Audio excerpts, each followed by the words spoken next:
back to the Daily Update from the Wayne County Sheriff's Office. I'm Captain Doug Hunter, coming to you today on October the 21st, 2017. I had the pleasure this morning of spending some time with some local firefighters, EMTs, and paramedics at a GNS Titanium, which is located just east of Worcester.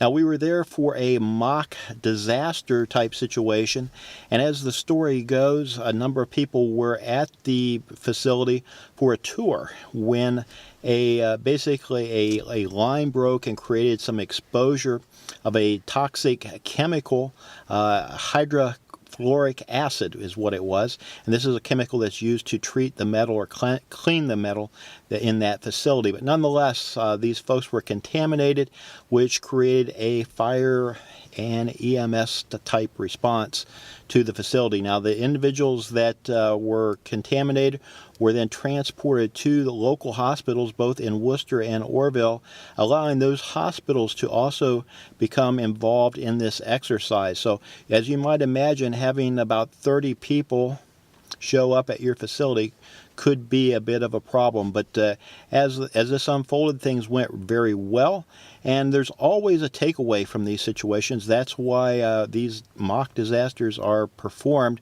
to allow first responders to test out equipment and theory and see exactly how things unfold. And of course, there's always something to be learned.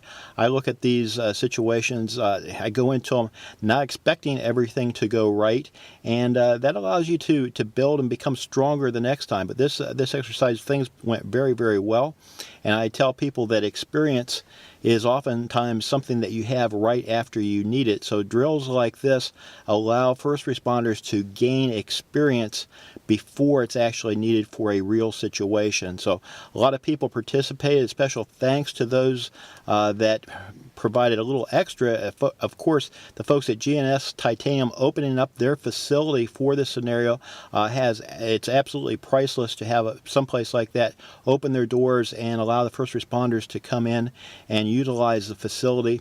Of course, Bueller's providing some food, and Wendy's and the folks from Frito-Lay stepping up with some snacks for those that were in attendance. I'm sure I might have missed somebody. If so, I'm sorry, but those are the ones that kind of jump out at me that helped out. So also an interesting situation taking place this afternoon with one of our own deputies making a routine warrant arrest. I hate to say routine because in law enforcement nothing's really routine, but we take people into custody almost each and every day on arrest warrants.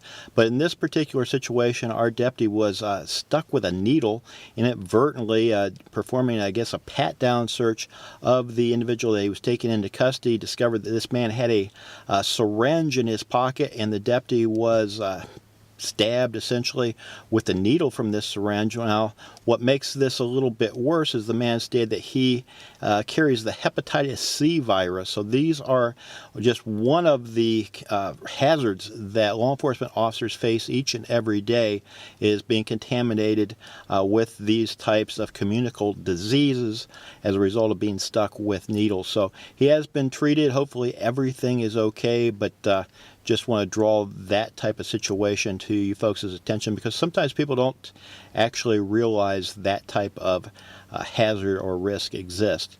So that is what I have for you for today. Remember, as always, to think a little more of others and a little less of yourself, and things will be a whole lot better right here in Wayne County, Ohio.